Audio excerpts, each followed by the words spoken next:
Morning everyone, welcome back to another Back from the Boot Fair. I am at my local haunt. It's the Hook Road Arena Boot Fair.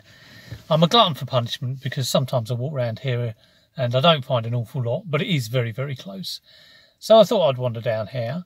And the rumour is that Peter Wray will be selling his wares at a stall with his mother. So I'm going to be hunting them out. Who knows? I might surprise him with a bit of filming, so he'll probably be waving into the lens and going hello. But yeah, hoping to get some bits. I shall also go through later what I got yesterday. Picked up a few bits yesterday at the Rosehill Boot Fair. So yeah, we got the Hook Road and the Rosehill Boot Fairs. I will probably be doing another boot fair next week. I keep meaning to do like a boot fair miles away, but never seem to get round to it because I'm so busy with listing. When it comes to sort of Sunday, I just think, oh, I'll just go to the local one. So more for me, really, for not trying out a few things. But it's an absolutely gorgeous day. Look at this. I'm being dazzled by the sun. We're all queuing up to get in, raring to go. It's 6 a.m. now.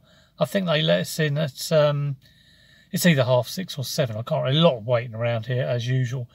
But yes, hopefully get some bits and we shall see them later. See you in a bit. You won't believe what has happened. I've got a wonky hat. I'm so surprised. Let me sort this out. I've literally been in there about 5 minutes and I'm going home. I haven't been barred. I haven't been kicked out. I've spent all my money. I even had to borrow 40 quid off Peter Wray, which I hope he's not charging interest. But I'm going to go home, going to make a brew, going to relax and chill out and show you what I've got. It's all the same. I'm looking in the wrong place. It's all the same stuff. It's all like train stuff. But yeah, if I'd have known, it's kind of like a Hornby guy I've bought off before. If I'd known he'd been there, I would have bought more money. But I'm kind of gutted because I'm not going to see the rest of it. But I'm also quite glad because I get to chill out at home. All right, I'll see you in a bit. I'll go through the hall. Yes, it was a great boot fair today, and one of the best things was I was able to get out of there very, very quickly indeed, which means I didn't get totally knackered walking around, and it gave me the opportunity to get home, re-roof this little hut. This is like a boys' shack, even though there's a little door here. I don't think the boys fit here anymore, so I think I might use it for when I've had a bad sales day. I can just go in there and cry. And the plan is eventually to keep chickens in it, would you believe? And this shed over here, that got re-roofed as well. I think it was about 3 months ago. We don't keep anything in here. It's like full of flower pots and general crap. So yeah, it's good, just good to get home and get that done. What else is news? I saw Nick Hills the other day. That was quite good. We met up at the top of Reigate Hill because I had to give him a Depeche Mode album I bought. So finally got to give him that because he was picking up Ellen from Brighton. Ended up he was down in Brighton for quite a long time, and Liz was she was saying that car park will be open, won't it? And I was like, well, I've got a clue. Ended up going down there about 9 o'clock. She googled it, Reigate Hill car park, and she came back and said, oh yeah, I think it will be open. Apparently you do get a lot of nightly visitors there because it's one of Surrey's top dogging spots. So there you go. If you want to walk your dog, get down there. Anyway, here's today's haul. That's what you're here to see.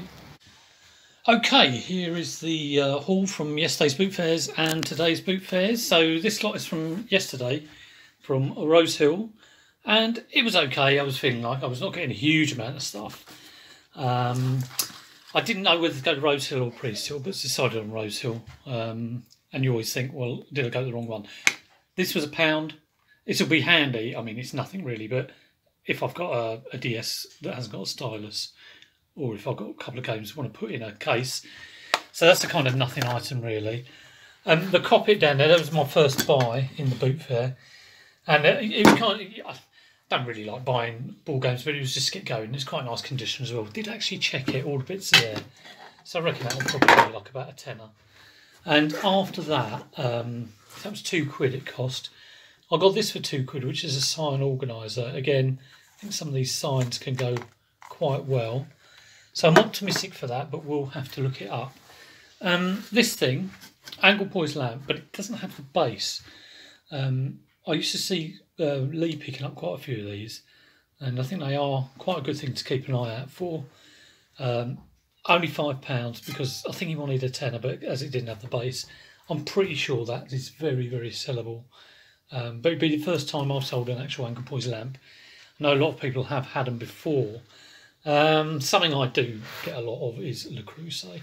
So this Le Creuset, it's a green lid on a brown pot, which is a little bit strange. Good condition, you know, no chips or burnt on burnage. So they wanted 15, I wanted to pay 10. The size is what's going for it, but obviously it'd be better if it was one colour. I might sell just the lid and then just the pot. I'm not too sure.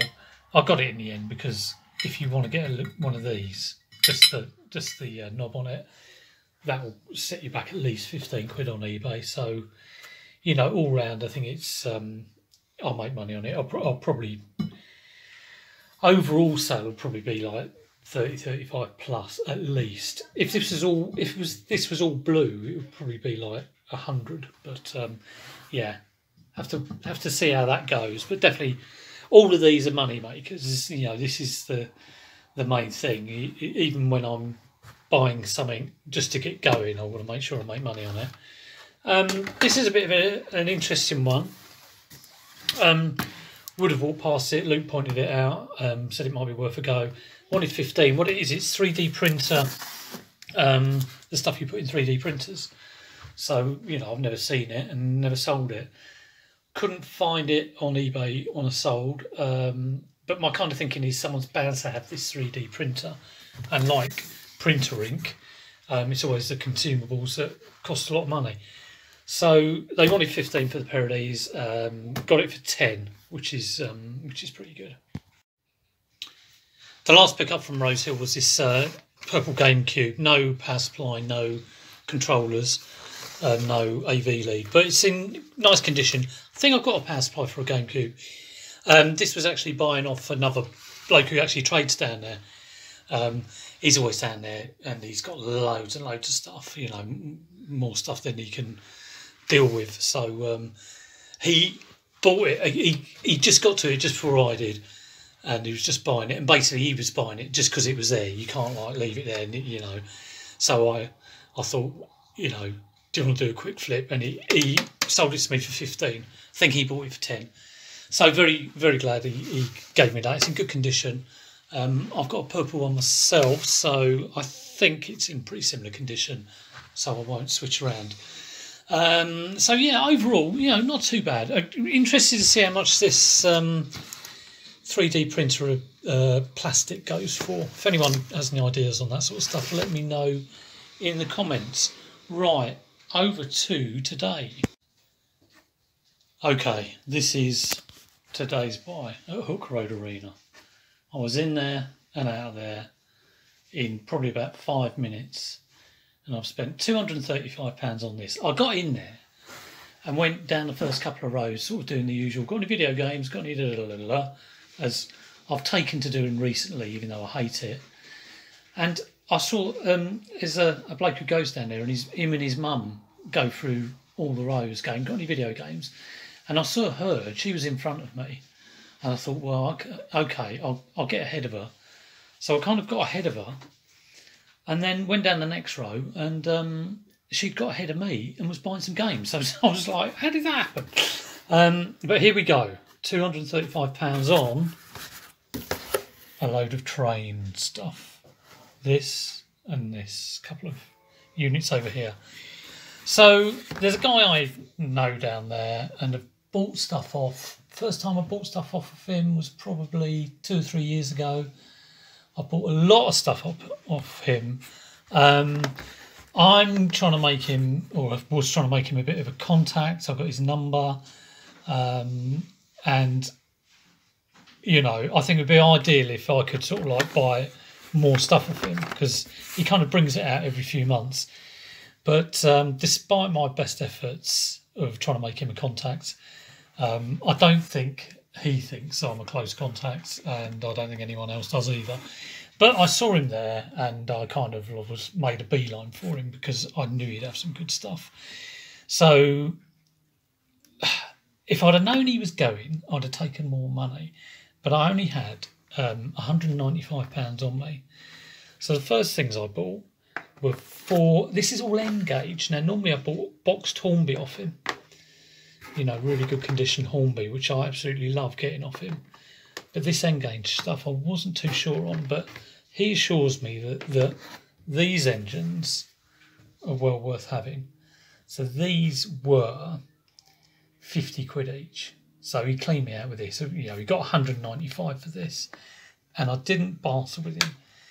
I don't know how much these are going to go for. It's a kind of a bit of a trust thing that I'm going to make money on them. But I do trust him because of stuff I've previously got of him. They're priced. So look at that. That's a price from 15 years ago of 210. They're not all that high, but I think his dad might have had a shop or something. So that's another one. So if these even get these prices, you know, I'm onto a winner. I may look up and it may say 30 quid each, who knows, but like I say, I've had good experience with this seller.